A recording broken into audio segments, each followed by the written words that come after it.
Ako ang inyong Lolo Pael at ito ang aking kwento.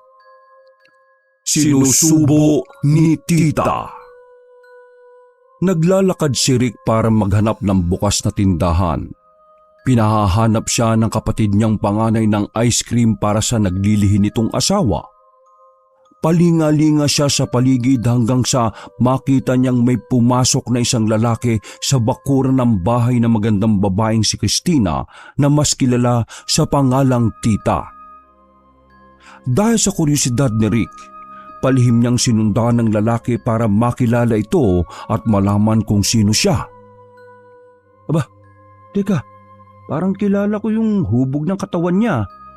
Pati ang likod niya, kilala ko. Si Rodel yan eh. Bakit kaya pumasok siya sa bakuran ni Tita? 11:00 na ng gabi. Ano naman ang gagawin niya? Saka, bakit sa likuran? Kung may kailangan siya, dapat sa pintuan para kumatok siya. Parang may kalokohan na gagawin ng lokong to ah. Teka nga, gulatin ko kaya siya. Malapitan nga. Dahil sa kalokohan din ni Rick, dahan-dahan niyang nilapitan ng kaibigan para gulatin ito. Hindi naman siya nagkamayaw sa kakatawa nang mahulog si Rodel sa bakod na inaakyat nito. Aray ko naman! Sira ulo ka! Bakit mo naman ako ginulat? Bakit ka ba nandito? Uy, anong oras na oh? Ako dapat magtanong yan sa'yo, no? Anong ginagawa mo dito sa likuran ng bahay ni Tita? Anong kalokohan ng binabalak mong gawin, ha? Kagad na tinakpan ni Rodel ang bibig ni Rick dahil napapalakas na ang boses nito. Kinabig niya ang kaibigan sa madilim na damuhan saka doon kinausap ng mahina. Huwag ka nga maingay. Baka marinig tayo ni Tita. Mamaya sabuyan pa tayo ng ihi sa Arinola. Bakit ka nga nandito? Ito naman parang hindi alam eh. Tatanungin ko ba kung alam ko? Alam mo namang malakas ang tama ako sa babaeng yan, di ba? Pinopormahan ko pero napakailap. Nakailang sabi na ako kung pwede ko ba siyang ligawan kaso di pa ako nag-uumpisa, busted na kagad. Mahirap talagang ligawan ng mga magaganda. Masyadong mataas ang standard. Ano ba kasing hanap niya sa lalaki? Gwapo naman ako. Maganda naman ang katawan ko. Wala yatang balak mag-asawa ni Tita eh. Bakit di na lang siya magmadre? Anong magagawa mo kung wala siyang gusto sa'yo? Di mo yun mapipilit, no? Buti sana kung ganun eh. Kaso, ang daming gustong manligaw sa kanya. Pero wala naman siyang pinapayagan, di ba? Nakaka-curious. Yun ba ang dahilan kung bakit ka nandito? Dahil curious ka sa kanya? Anong balak mo? Inilapit pa ni Rodel ang kanyang bibig sa tenga ni Rick para ibulong sa kaibigan ng dahilan kung bakit siya nandun sa lugar ni Tita. Noong isang gabi kasi, pumunta ako dito. Gusto ko ngang umakyat ng ligaw nun. Kaya lang, ang aga niya nagsarado ng bahay. Nagpatay na rin ng ilaw. Sa kwarto na lang ang bukas. Dahil sa curiosity ko, naghanap ako ng butas na pwede kong silipan.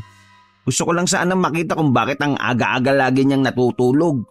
Iniisip ko, baka kasi kung ano na yung ginagawa niya bago matulog. Saka kung ano ba yung beauty routine niya. Napakaganda niya kasi. Sa edad niyang mahigit 40 na eh. Para pa rin siyang teenager. Ang ganda ng hubog ng katawan, di ba? Aminin mo, nagaganda ka rin sa kanya. Langya ka.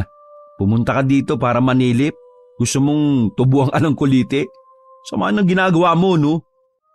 Hindi ko naman sinasadya eh. Kaya sumilip lang ako sandali para alamin kung matutulog na siya. Kaso, iba ang nakita ko, pre. May kung anong ritual siyang ginagawa. Kaya lalo ko na-curious.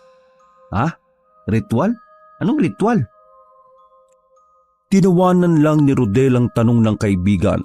Pagkatapos ay inaya niya ito sa balak gawin. Gusto mong malaman? Sumama ka sa akin ngayon. Makikita mong ritual niya. Kaya pala nananatili ang ganda niya kasi may ginagawa siyang kakaiba. Kaya nandito ako ngayon para makita ulit. Pakiramdam ko kasi, gabi-gabi niya yung ginagawa eh. Ano? Tara!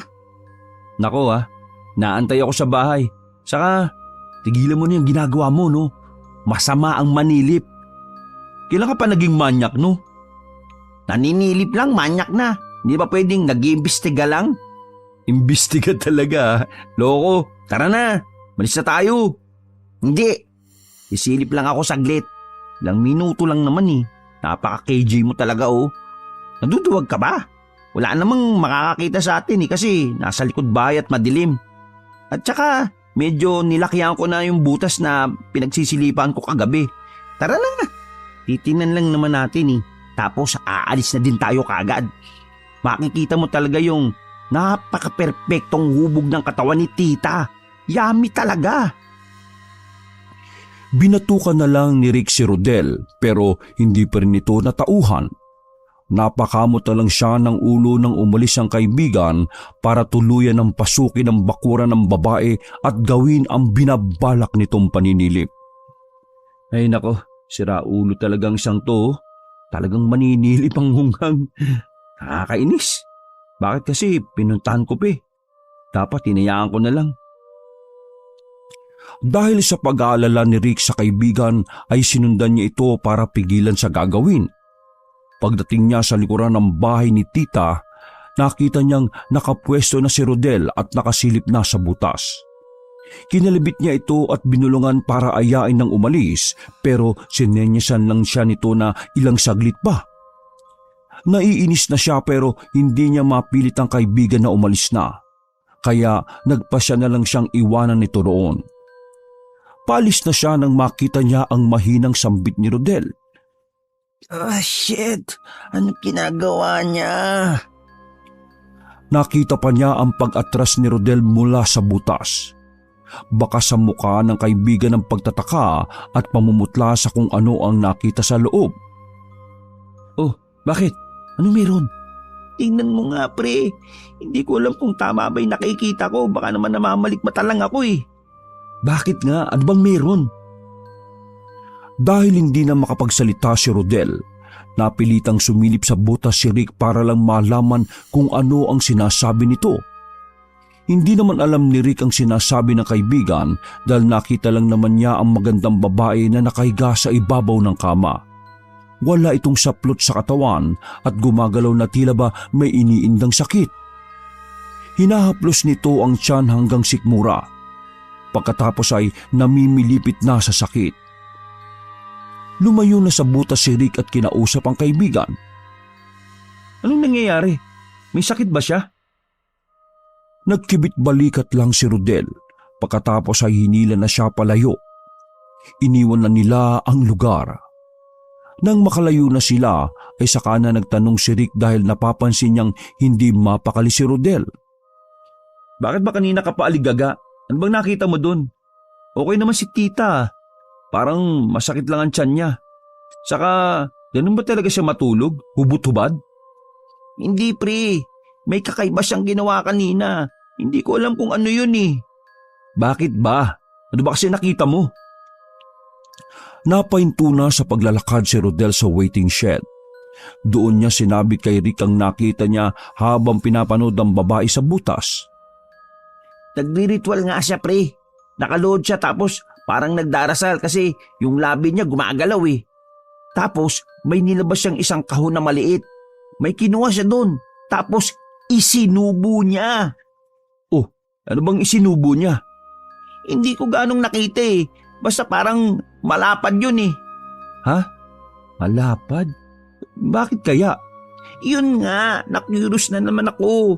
Di na naman ako makakatulog sa kakaisip nito eh. Kainis naman oh. Ay nako, tigilan mo na nga yung ginagawa mo ha. Magkakaproblema ka niyan pag nagkataon eh. Huwag mo nang balikan yun ha. Pabayaan mo na siya kung ano man yung ginagawa niya. Nagkamot na lang ng ulo si Rodel pero hindi pa rin siya makapaniwala sa mga nakita. Teka nga pala, bakit ba gabi na nasa labas ka pa? Pinaghahanap ako ng ice cream ng kuya ko no, naglili kasi yung asawa niya. Oh, bakit ikaw yung naghahanap? Ayaw magpaiwan ng asawa niya eh. Nagbuntis lang nag-iinarte na. Saan ba ako makakahanap ng ice cream ng ganitong oras? Eh di sa mga 24/7 ng store, mga convenience store, di ba? Baka meron. Tara, samahan na nga lang kita. Ilang oras din silang naghanap ng ice cream bago makakita, pagkatapos ay magkahiwalay na silang umuwi. Nang sumunod na gabi, lumabas uli ng bahay si Rick para bumili ng isang boteng alak para pampatulog. Nagulat siya nang bigla na lang lumitaw ang kaibigang si Rodel habang siya ay naglalakad. Oh, bakit? Gusto mo sumama? Sana naman. Doon sa pinuntahan natin kagabi. Saan nga? To naman bilis makalimot Sisilip lang uli tayo. Ay nako Rodel, tigil-tigilan mo na nga ako. Huwag mo nga akong idamay dyan sa kamanyakan mo. Hindi naman Look out ka lang. Ako lang ang sisilip. Hindi talaga ako makakatulog nito Gusto ko talaga malaman kung ano yung isinubo niya at kung bakit niya yung ginagawa. Ikaw na lang, kaya mo na yan. Nagawa mo na nga manilip nung una ng mag-isa, di ba? Tapos ngayon gusto mo ng lookout? Uwi na ako. Bumili lang ako ng alak kasi di ako makatulog. Hinawakan siya ng maigpit ni Rodel sa braso dahilan para hindi siya makalakad ng maayos. Pilit siya nitong hinahatak papunta sa bahay ni tita. Nagmamatigas siya dahil ayaw niyang gawin ang ginagawa ni Rodel at ayaw din niyang konsintihin ito. Pero dahil nag-iisip din siya sa sinasabi ng kaibigan, nagpasya siyang samahan ito. Hoy, basta, saglit lang tayo doon ha. Saka, hindi ako sisilip. Oo, alam ko. Sasamahan mo lang ako. Gusto ko lang talagang makita kung ano yung sinubo niya Tara na. Lumapad ang ngiti ni Rodel nang tanguan siya nito. Para silang mga magnanakaw na palinga-linga sa paligid bago pasukin ang bakuran ng bahay ni tita. Mabilis silang pumunta sa likuran ng bahay pagkatapos nilang talunin ang bakod na yari sa kawayan. Naupo lang si Rick sa medyo madilim na lugar at ikinubli ang sarili sa halamanan habang pinagmamasdan niya si Rodel na dumiretso na sa dingding ng bahay ni tita kung saan may butas. Sumilip doon ang kaibigan. Habang naghihintay ay tinungganan ni Rick ang binili niyang alak. Panay ang kamot niya dahil pinagkakakagat na siya ng mga lamok. Ilang minuto ang nakalipas. Nilapitan na siya ni Rodel. O ano? Uwi na tayo? Nilalamok na ako dito Hindi pa pre, saglit lang. Painom nga. Inagaw ni Rodel ang hawak niyang bote ng alak at tinungga ito. Pagkatapos ay saka nagsalita. Bakit ganun pre no? Anong bakit? Ako na naman ang nakita mo. Bakit kaya siya nagri-ritual? Ano ba kasing ritual yung ginagawa niya? Silipin ko pre. Di ko talaga maintindihan Ikaw nga ang tumingin tapos sabihin mo sa akin ang nasa isip mo. Baka kasi nagkakamali lang ako ng iniisip Dahil sa kuryosidad ni Rick sa mga sinasabi ng kaibigan, napilitan na rin siyang sumilip sa butas. Hinagilap niya ng tingin si tita hanggang sa nakita niya itong nasa silid. Nakaluhod sa harapan ng altar na wala namang ribulto. Tanging itim na kandila lang na may sindi ang nasa altar. Gumagalaw ang labi ng babae na tila nag-uusal ng dasal. Maya-maya ay dumipa ito at tumingala. Patuloy pa rin ang babae sa pag-uusal ng mga salitang hindi naman naririnig ni Rick. Ilang sandali pa'y hinaplos na ni tita ang kanyang katawan. Nagpapabaling-baling na rin ang ulo nito na tila ba may iniindang sakit sa liig. Kumukulot din ang noo ng babae. Maya-maya pa ay nilalabasan na ito ng butil-butil na pawis. Hanggang sa tila naiinitan na kaya tinanggal na nito ang saplot ng katawan. Bagyang napatras si Rick nang tumambad na sa kanya ang magandang hubog ng katawan ng babae. Napalunok siya ng laway at sandaling umiwas ng tingin. Maya-maya ay naririnig niyang umuungol ang babae. muli siyang napasilip sa butas para tingnan kung ano ang ginagawa nito. Anong nangyayari sa kanya? Bakit naglalabasan ng mga ugat niya sa balat? Ano ba ginagawa niya? Bakit siya nagdi-ritual? Napaiktad si Rick nang biglang magsalita si Rodel sa kanyang likuran. Hindi na niya napansing nakalapit na pala ang kaibigan sa kanyang tabi.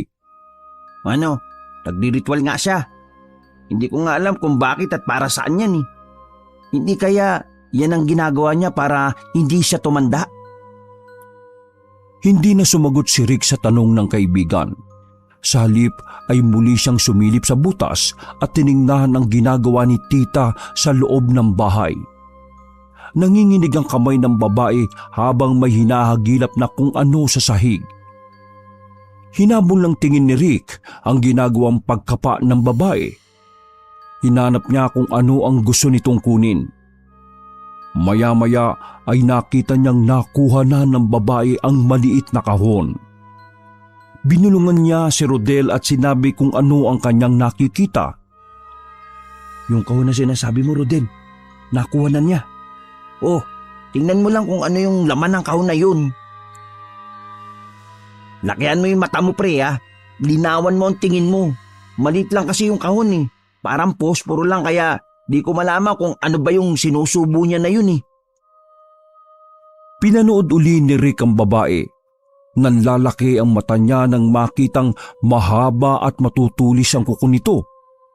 Hirap na ang babae na buksan ng maliit na kahon dahil sa mahaba nitong kuko. Nang makuha na niya ang laman ng kahon, dahan-dahan itong inilapit ng babae sa kanyang bibig. Hindi kumukurap si Rick dahil tinitingnan niyang mabuti ang bagay na isusubo ng babae. Kinikilatis niya kung ano yun. Nang maisubo na ni tita ang bagay na yon, ay dahan-dahan siyang nahiga sa ibabaw ng kama. Nanginginig ang katawan nito. Napapakapit ng mahigpit ang babae sa sapin ng kama. Lalong nanlaki ang mga mata ni Rick nang makitang napunit ng babae ang sapin ng kama gamit lang ang kuko nito. Ang talim naman ng kuko niya, parang kutsilyo. Sabi ko sa iyo eh, may sikreto itinatago si titi. Kaya gusto ko malaman kung ano yun. Tabi nga pre, ako naman ang titingin. Gusto ko din makita ano. Ano na ba yung ginagawa niya? Umalis si Rick sa butas at pumalit naman si Rodel. Kinuha pa niya ang bote ng alak sa kamay ng kaibigan para tumungga ng laman. Kainis, nubos mo na oh. Huwag ka maingay. Maya-maya ay biglang napatras si Rodel at naatrasan pa niya si Rick. Panayang hila ni Rodel sa laylayan ng damit ni Rick. Pagkatapos ay sinabi niyang kailangan na nilang umalis. Naalarma naman si Rick at gumapang ang kaba sa kanyang dibdib. Bakit? Ano bang nangyari? Doon na natin pag-usapan no, tara na. Umalis na tayo dito pre. Nagmamadali silang tumakbo paalis. Mahulog-hulog pa sila habang umaakyat sa bakod. Walang lingon nilang nilisan ng lugar. Nang makalayo na sila, ay nagbagal na sila sa pagtakbo hanggang sa huminto para humagod ng hangin. Ano bang nangyari? Langya ka oh. Talaga ipapahamak mo ako ah. Ano bang ginagawa mo? Nagulat kasi ako pre. Napatingin si tita sa butas.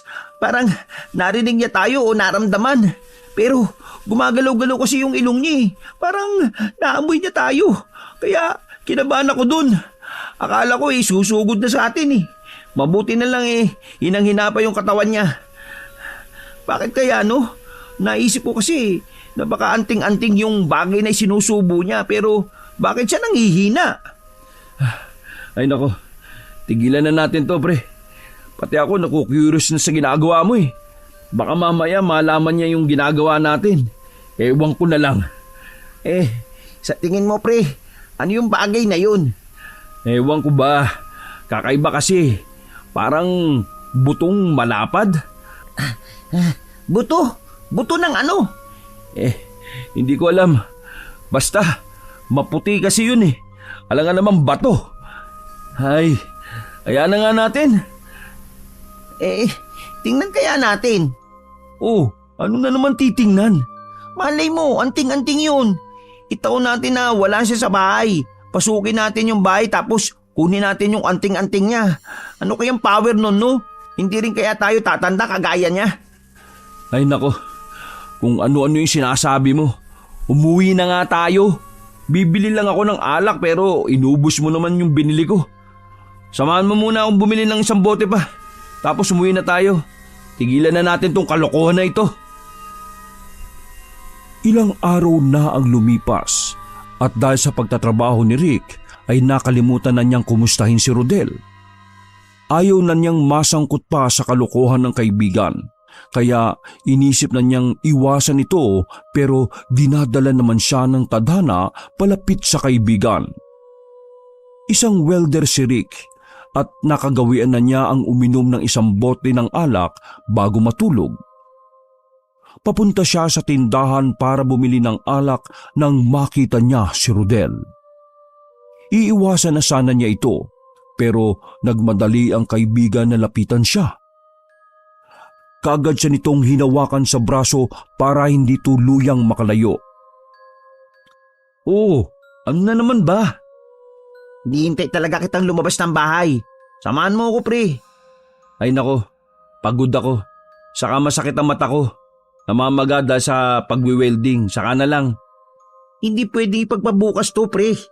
Ilang araw ko na ritong pinagplanuhan kaya ito ang tamang pagkakataon na pasukin yung bahay ni tita.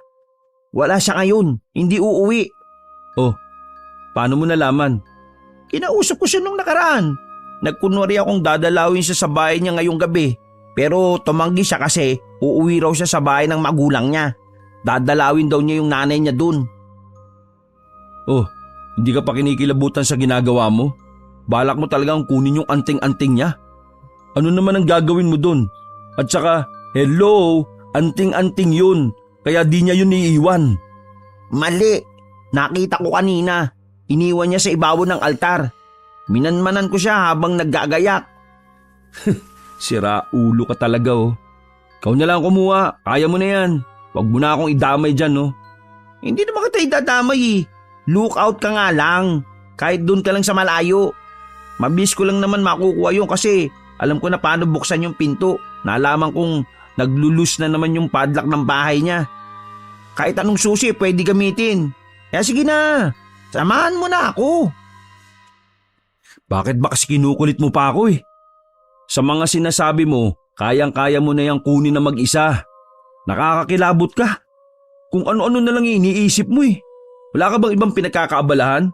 Kaya puro tita ka na lang ng tita ka dyan. Mga sinasabi mo sa akin. Eh wala lang may ibang nakakalam sa sikreto natin eh. Tayong dalawa lang eh. Ewan ko sa'yo. Gawin mo na lang yan na mag-isa. O sige na. Bibili ako ng alak. Gusto kong matulog ngayon na maaga. Pasok pa ako bukas eh. Kahit linggo? Natigilan si Rick sa tanong ng kaibigan. Napakamot na lang siya ng ulo dahil nakalimutan na rin niya pati ang araw. Ha? Linggo ba bukas? O sige na. Linggo na bukas. Pero wala pa rin akong may tutulong sa'yo. Punta ka na lang doon kung ayaw mong magpapigil sa binabalak mo. Good luck na lang sa'yo. Iniwanan niya ang kaibigan at hindi na rin pinansin ang mga sinasabi nito. Maya-maya ay iniwan na rin siya ni Rodel kaya nakahinga siya ng maluwag. Ay nako, visit yun oh. Pati ako'y dadamay niya sa pagnanakaw niya. Bahala nga siya dyan sa buhay niya. Dumiretso na siya sa tindahan. Naabutan niya itong pasarado na. Bumili siya ng alak pagkatapos ay bumalik na uli sa kanila. Maya-maya ay biglang may humawak sa kanyang braso. Nabigla siya at muntik na itong sapakin. Natigilan siya dahil nakita niyang si Rodel ang gumulat sa kanya. Ay naku naman oh, ikaw na naman.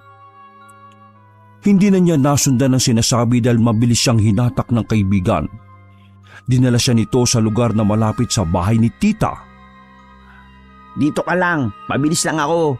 Kapag may nakapansin sa atin, sumipol ka lang. Kagaya nung ginagawa natin ng mga bata pa tayo. Sige na, hintayin mo ako dyan ha. Loko-loko ka ba? Talagang di mo ako tatantanan no. Hindi na siya pinakinggan ni Rodel. Tuloy-tuloy na itong pumasok sa bakuran ng bahay ni tita. Nagmamadali niyang pinasok ang bahay. Dumadagundong naman sa kaba ang dibdib ni Rick habang patingin-tingin sa paligid. Busy talaga tong isang to. Pabuti na lang hindi daanan ng tao tong lugar na ito eh. Talagang idadawit pa ako sa kalokohan niya eh. Ilang minuto pa ang lumipas nang bumalik na si Rodel. Malapad ang ngiti nito. Nangangahulugan na nakuha na niya ang anting-anting. O tara na pre, excited ka na bang makita ito? Hindi, sira ulo ka. Tatawa-tawa na lang si Rodel sa kanya at lalo siyang nainis. Hinawakan na naman siya nito sa braso at hinila habang naglalakad. Oh, saan mo na naman ba ako dadalhin? Doon ka na mag-inom sa bahay no? Sakto kasi wala sila. Nagsialis sila nanay pumunta doon sa tiyahin ko magbe-birthday. Bukas na raw sila uuwi kaya doon ka na muna sa bahay. Tapos tingnan natin kung anong power meron tong anting-anting ni tita. Curious talaga ako dito eh. Ay naku po, dito na tayo mamalasin eh. Dinadamay mo pa ako sa kalokohan mo. Ano ka ba? Kailan naman naging malas ang anting-anting? Pagdating nila sa bahay ni na Rodel, kaagad na isinara ni Rodel ang pinto at bintana ng bahay pagkatapos nilang pumasok. O tara, tingnan na natin tong bato na isinusubo ni tita. Inilabas na ni Rodel ang maliit na kahon mula sa kanyang bulsa. Dahil na rin sa kuryosidad ni Rick, ay nakiusisa na rin siya. Kinilatis nila ang anting-anting ni tita. Parang buto nga talaga to ah. Ano kayang klaseng buto ito? Bakit maliit tsaka malapad na manipis? Hayaan mo na. Huwag mo nang isipin kung anong klaseng bagay to. Ang malaga, nasa kamay na natin. O ano naman ang gagawin mo dyan? Isusubo mo rin kagaya ng ginagawa ni tita. Natawa na lang si Rodel sa tanong ni Rick, pero makahulugan ng tawang yun ng lalaki. Loko, mukhang ang gusto mong isubo. Ang tanong, epekto ba yan? Di ba may dinadasal si tita sa pagriritual niya? Kailangan mo yun, tangi. May inilabas pa si Rodel na maliit na notebook mula sa kanyang bulsa. Alin, eto ba? Oh, ano yan? Inagaw ni Rick ang notebook sa kamay at binuklat ito. May mga nakasulat sa notebook na hindi niya maintindihan dahil nakasulat ito sa ibang lingwahe, bagamat may letra yon. Muling kinuha ni Rodel ang notebook sa kanya.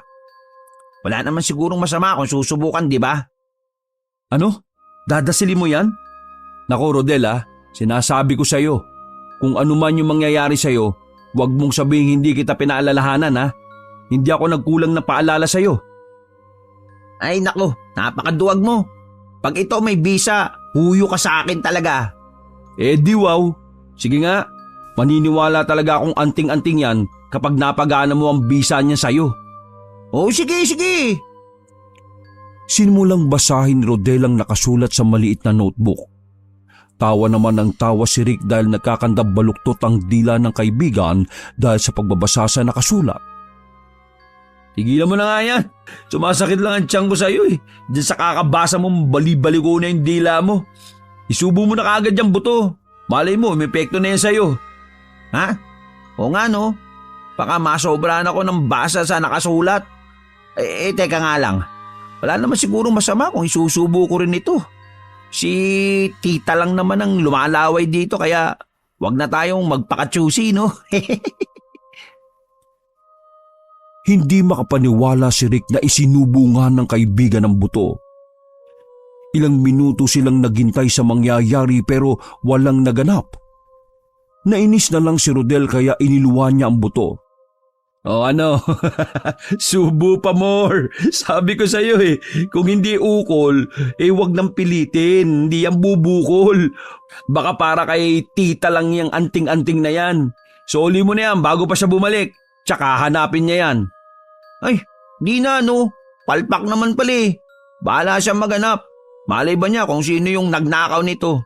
Oh, anong gagawin mo dyan ngayon? Itatapon ko na lang. Nabigla si Rick nang binuksan ni Rodel ang bintana at itinapon ang anting-anting ni tita sa damuhan. Uy, loko, itinapon nga.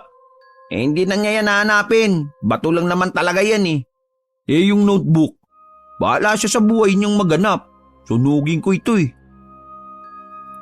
Hindi na napigilan ni Rick ang kaibigan ng sunugin nga ang notebook. Naibuhos ni Rodel ang inis niya sa notebook dahil umasa talaga siyang may kapangyarihan ang anting-anting ni tita. Inaasahan niyang mangyayari rin sa kanya ang nangyayari sa babae kapag isinusubo nito ang buto. Ay nako, ewan ko sa'yo. Bahala ka, uwi na ako. Uy, dito ka na matulog. Wala akong kasama. Di pwede no, hahanapin ako ni kuya. Nagpunta ako doon kanina sa inyo. Ipinagpaalam na kita. Pumayag naman. Patanda ka na raw para pigilan. Tara na, mag-inom na lang tayo. Madami akong alak dito. May binili pa akong yelo kanina. Yun, yan ang gusto ko. Kapag ganyan hindi ako tatanggin yan. Nag-inom na lang ang magkaibigan hanggang sa abuti na sila ng antok. Madaling araw na, mahimbing na ang tulog ni Rick ng maalimpungatan dahil narinig niya ang pag-ungol ni Rodel. Kagad siyang bumangon para gisingin ang kaibigan dahil iniisip niyang binabangungot ito. Pero nang makita niya ito, laking gulat niya dahil namimilipit ito sa sakit ng tiyan. Pre, anong nangyayari sa'yo? Masakit ba tiyan mo? Oo pre, bakit kaya parang hinaalukay? Kumain ka ba bago tayo mag-inom ng alak? Baka sinikmura ka. Teka, kukuha ko ng mainit na tubig. Pumunta sa kusina si Rick para tingnan kung may lamang mainit na tubig ang termos. Agad siyang nagsalin sa baso pagkatapos ay dinala sa kaibigan. O ito, inumin mo muna to. Gulat na gulat si Rick nang makita ang kaibigan na naglalaway na ng malapot. Nanlilisik ang mata nito at kulay pula na. Galit na galit ang ugat nito sa mukha at leeg. Kinakalmot na rin ni Rodel ang higaan. Anong nangyayari sa'yo, pre? Bakit ka nagkakaganyan? Hindi malaman ni Rick ang gagawin. Gusto niyang buhatin ang kaibigan para ilabas ng bahay at itakbo ng ospital pero natataranta na siya. Hindi rin niya mabuhat si Rodel dahil bigla nalang bumigat ang katawan nito na tila ba ayaw magpabuhat. Tinatanong din niya ang kaibigan pero puro ungol ang ginagawa nito. Panay ang suka nito ng malapot na laway. Diyos ko, ano bang nangyari sa'yo? Saan mo ba yan nakuha kasi? Sa pagbabasa mo ba yan ang nakasulat sa notebook na yun o sa pagsubo mo ng buto ni tita? Ano na ba ang gagawin ko sa'yo? Dadalhin na kita sa ospital pero tulungan mo yung sarili mo, no? Hindi kita mabuhat, ang bigat mo eh. Pilit niyang binubuhat si Rodel pero nabitiwan din niya. Ngunit dahil kumapit ito ng maigpit sa braso niya, bumaon ang kuko nito sa kanyang bala. Gulat na gulat si Rick nang makitang mahaba na ang kuko ni Rodel at matutulis pa. Bakit ka nagkakaganyan? Ano ba nangyayari? Maya-maya'y nahulog na rin ang 4 na ngipin ni Rodel. Pagkatapos ay unti-unting tumutubo ang kanyang pangil. Napatras na sa takot si Rick. Nagiging alimaw ka na. Nakakakilala ka pa ba? Kilala mo pa ba ako? Hindi na sumasagot si Rodel sa mga tanong niya. Panay ungol lang ito habang hindi malaman kung saan ilalagay ang kanyang kamay. Halos lahat ng katawan niya ay sumasakit.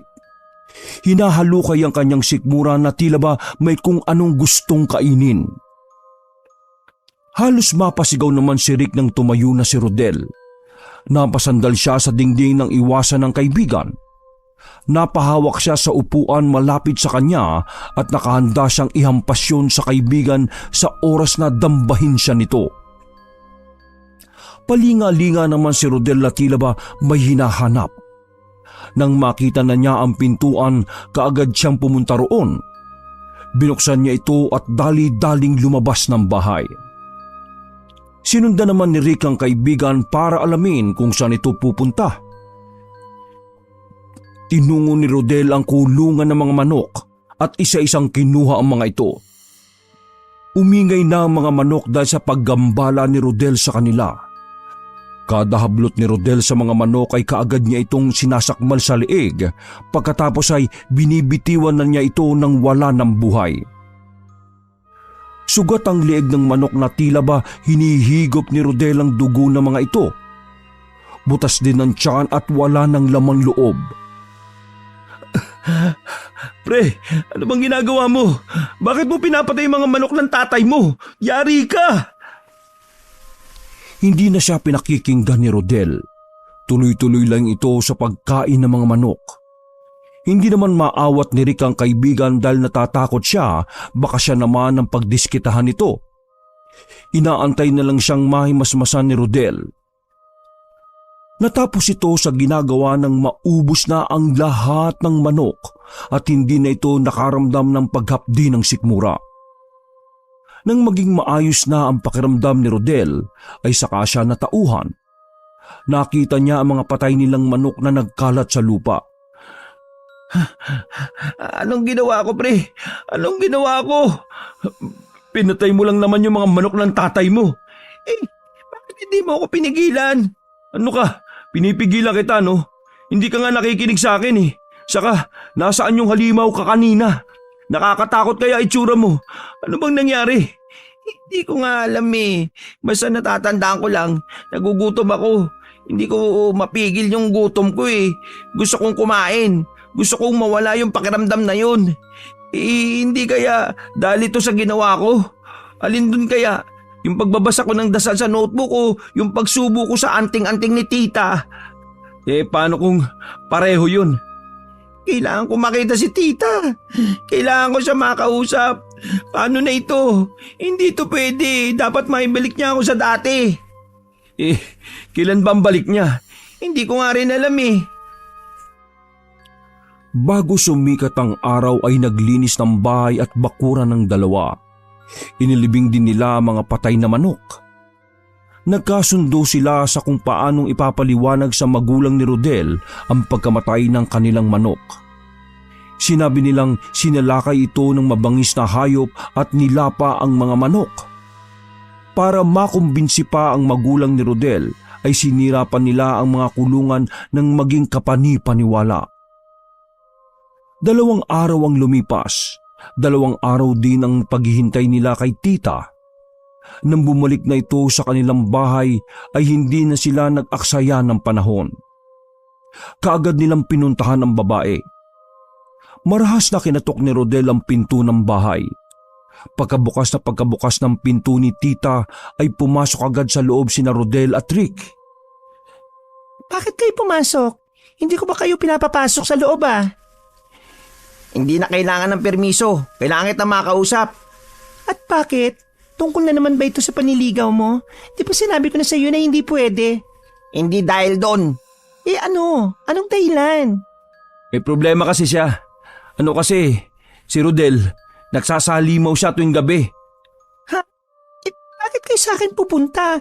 Malay ko ba sa problema nyo? Malaki ang kinalaman mo dito. Kasi, nagsimula lang yon nang nakawin ni Rodel yung notebook mo ng mga dasal. Tapos, kinuha din niya yung anting-anting mo. Yung nakalagay sa maliit na kahon. Yung parang kahon ng posporo. Natigilan si tita nang marinig ang sinabi ni Rick. Tiningnan niya ng matalim si Rodel. Pinagnakawan mo ko? Kung ganun, dapat lang pala sa'yo nangyari. Karma mo yan. Hindi ka pa nasiyan sa gabi-gabing paninilip mo sa akin. Wala na akong magagawa sa'yo, no? Sinunggaban ni Rodel ang babae at hinawakan ito sa magkabilang braso. Kinausap niya ito ng masinsinan. Hindi ko naman ito ginusto eh. Ayaw ko nito. Please, tulungan mo ko. Ayaw ko maging alimaw. Kinain ko na yung mga manok ni tatay eh. Pati daga, kinakain ko na rin. Mga asong gala at pusang gala. Baka sa susunod, pati tao, kainin ko na rin. Ano ba kasi mga gamit mong nakuha ko? Bakit ako nagkaganito? Ibalik mo na ako sa dati. Bakit? Nasaan na ba yung buto? Naku po, tinapon na niya. Napailing si tita nang marinig yon. Pare-pareho silang pinakalma ang sarili. Pinalipas ang ilang minuto saka muling nagsalita si tita. Aswang ako. Sabay na napabulala sa pagkagulat ang magkaibigan nang marinig ang pag-uumpisa ng babae. Ha? Di nga. Talaga ba? Anong nangyari yun? Gabi-gabi ako nandito, di ka naman nagsasaaswang. Saka di ka naman kumakain ng tao. Di ka sumasalakay. Lagi ka nga lang nakakulong dito eh. Nakita ko siya nung magpalit siya ng anyo. Aswang ka talaga. Aswang ka nga. Ulit-ulit, Andy. Ang notebook ng dasal at yung buto na kinuha ninyo sa akin ay ginagamit ko para makontra yung pagsasaaswang ko. Kapag sinusubo ko yun, nangihina lang yung katawan ko at natatalo ang pagpapalit ko ng anyo. Yun ang dahilan kung bakit nasa loob lang ako ng bahay at hindi ako nanginginain. Eh ako, paano ako? Anong gagawin ko? Ayoko maging aswang. Huli na. Nakatikim ka na ng sariwang karne at nakahigop ka na ng dugo. Kailangan din ba niyang gawin yung ginagawa mo para makontra yung pagsasaaswang niya? Tumango si tita at sinabihan sila na kailangan nilang makakuha ng buto kagaya ng kanyang ginagamit. Yun lang ang pwede niyang lapatan ng dasal para magamit nila upang makontra ang kanyang pagsasaaswang tuwing gabi. Isa naman ako hanap ng ganung buto. Ano bang klaseng buto yun? Buto yun ng sanggol na namatay. Sa parting tuhod ang kailangan mo makuha, yung kneecap niya. Ha? Sa sanggol pa talaga? Bakit patay? Ano ba naman yan? Huwag mong sabing magukay kami ng nicho sa sementeryo o kaya ay mambiktima si Rodel ng sanggol para makakuha lang siya ng kneecap? Bahala kayo kung paano niyo makukuha. Sinabi ko lang ang dapat niyong gawin. Halos inuntog naman ni Rodel ang kanyang ulo dahil sa pagkainis at pagsisisi. Ay nako, wala tayong magagawa kundi gawin alinman dun sa dalawang yun. Ano? Papatay ka nga ng sanggol? O kukuha tayo sa sementeryo. O bakit kasama ako? Lagi mo na lang akong dinadawit sa problema mo. Ilapain kaya kita. Yan, ginagamitan mo ako ng pananakot sa pagiging aswang mo ha. Teka nga tita, saan ba siya nahawa sa pagiging aswang? Sa pagbasa ng dasal o sa pagsubo ng buto? Sa pagsubo ng buto kasi may laway ko na yun eh. Nahawa siya dahil sa laway ko. Natawa na lang si Rick dahil sa sagot ng babae. Lalo namang nainis si Rodel. Oh, ano nakakatawa? Wala. Kahit pala hindi mo gawin yung ginawa mo, mahahawa ka pa rin sa pagiging aswang ni tita. Kasi balak mo siyang halikan kapag naging girlfriend mo na siya. Di ba sinabi mo yon? Kaya ka pala iniiwasan para hindi ka mahahawa. Ikaw naman tong nagpupumilit. Oh, ano ka ngayon ha? Tumigil ka na nga. Sa inis ni Rodel, pinagbababatukan na lang niya ang kaibigan. Dahil sa kailangan ni Rodel ng tuhod ng isang sanggol, pinuntahan nila ni tita ang isang sementeryo. Naghagilap sila ng puntod ng sanggol. Nasaan yung aswang sina Rodel at tita ng sandaling yon, kaya madali lang sa kanila ang pagkuha ng buto. Habang si Rick naman ay naiwan sa bahay ni tita, kabadong-kabado siya sa ginagawa ng dalawa kahit hindi siya kasama. Maya-maya ay nakabalik na ang dalawa. Kaagad na nagsagawa si tita ng pagriritual para magkaroon ng bisa ang buto na kanilang isusubo sa tuwing sila ay magsasaaswang. Ilang araw na ang nakalipas. Nagiinuman ang magkaibigan sa bahay ni na tita. Panay ang kantsaw ni Rick kay Rodel. Pambira yan. Di talaga ako makapaniwalang may dalawang kaibigan akong aswang. Hoy, tandaan niyo to ha. Wag na wag akong hawaan dahil kung hindi, una ko kayong lalapain. Maghahalo talagang balat sa tinalupan. Bakit ko naman gagawin yun?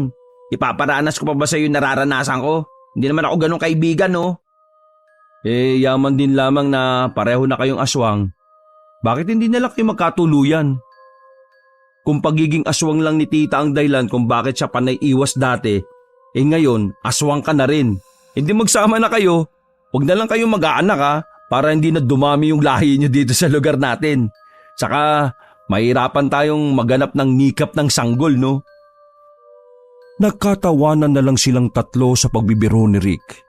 Pero dahil sa sinabi rin nito, natanong na rin ni Rodel kay tita kung pwede na nga ba siyang manligaw.